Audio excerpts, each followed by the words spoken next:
This is KCCK's Culture Crawl. I'm Dennis Green, and my guests today are from the upcoming Riverside Theatre production of a new play called The Taming. Kristy Hartsgrove Mooers. Welcome, Kristy. Hi. And Angie Toomsen. Angie, nice to see you. Thanks so much for coming in today. Glad to see you guys. Us.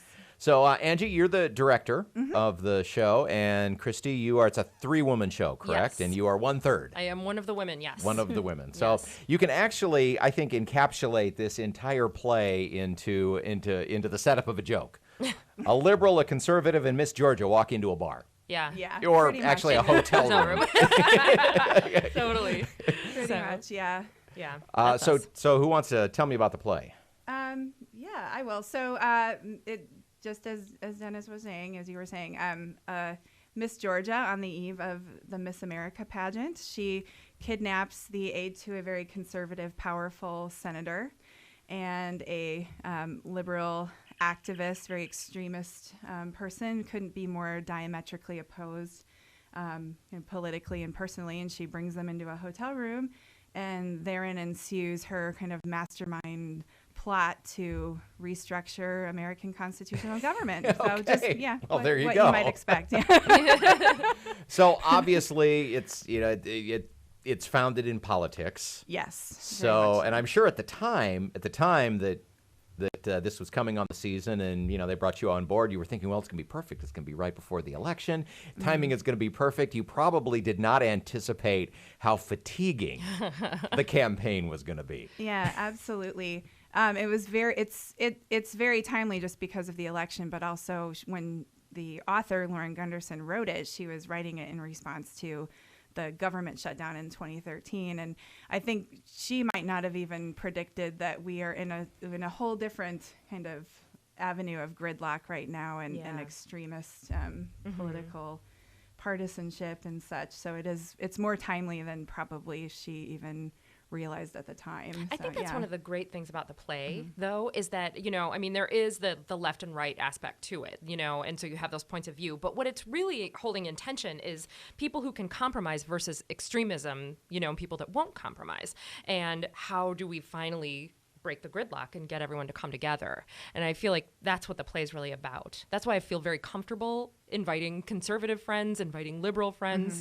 Everybody gets made fun of and everybody gets their due, and I think that's one of the strengths of the play. Yeah, I've actually had that conversation a couple of times with some students I'm working with on a project as we head into the election, and and of course all they've ever known is gridlock. right. And I said, well, this is the fault of both our parties for electing people who said, I will never compromise my principles. I will never move.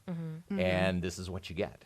So, yes, it would be nice if we could just lock everybody up in a hotel room and say, you can't come out. You can't come out until you find a solution that everybody can live with.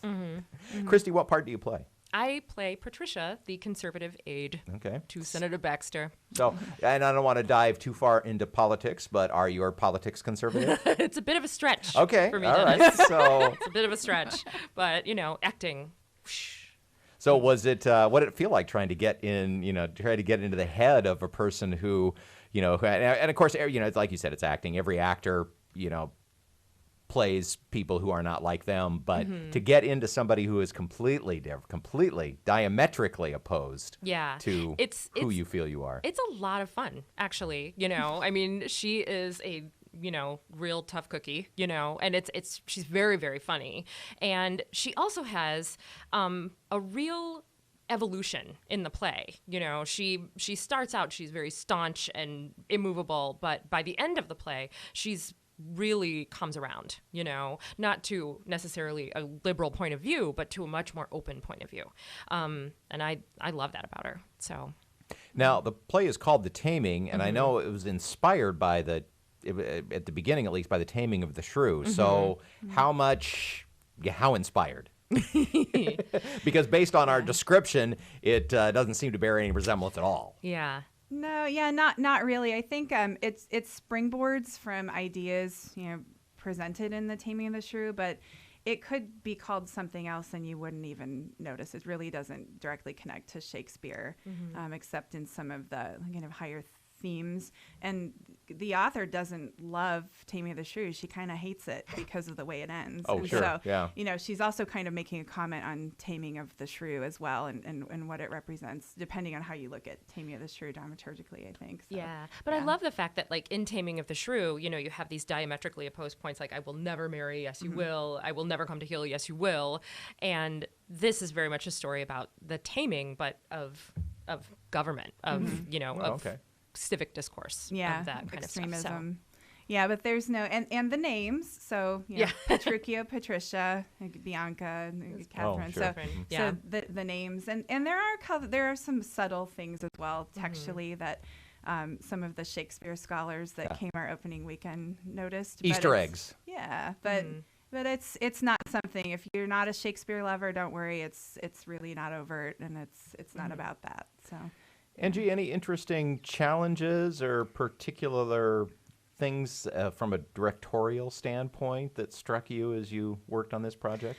Well, I think probably it's a farce, and we've talked about the political aspects in Shakespeare and such, but it is very funny. It's very there are aspects of it and pieces of it that just aren't realistic at all, and so I guess finding a way to ground the actors in truth and helping the production to have its own logic, but at the same time really just kind of going with some of the kind of comedic things that she put in just for the sake of comedy, which are very funny, just kind of balancing there. So it twisted my brain a little bit, like trying to justify everything. And I think Kristy, we're nodding because we've had conversations about that. It's challenging. Comedy's always challenging in that way, though. But the really challenging part also has been because many of the things that they talk about in the play are quite serious, I mean, the founding of this country and what went into that and, different controversies. I don't want to give too much away, but, and they're very, very serious issues. And so it's interesting to figure out how to weave the jokes and still be respectful of the fact that there will be people in the audience who will be, like, whoa, don't joke about that, so it's challenging. Yeah, it's just like fine-tuning the balance. Yeah. So. The play is The Taming, and you are just opening, or just opened. Last weekend, Yeah, we're our second weekend, and we have one more after this. All right, and so the play runs, and what are the show dates? So this weekend and next weekend, and the show dates are what days of the week? And it's Thursday through Sunday this weekend, and obviously last night, and through the rest of this weekend and next. And it's 7:30 on Friday, Saturday, and then Sunday it's 2:30. It's about 85 minutes long.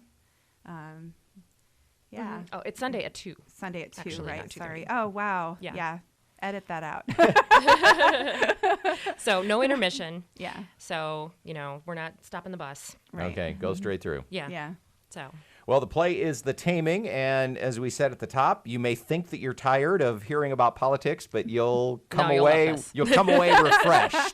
refreshed and maybe a little more optimistic. For sure. Maybe after this. If people want tickets, they can get them at the Riverside Theatre website, which is riversidetheatre.org, or by calling 319-338-7672. Angie and Kristy, good luck with the rest of the run, and thanks so much for coming in. Thank you so Dennis. much, Dennis.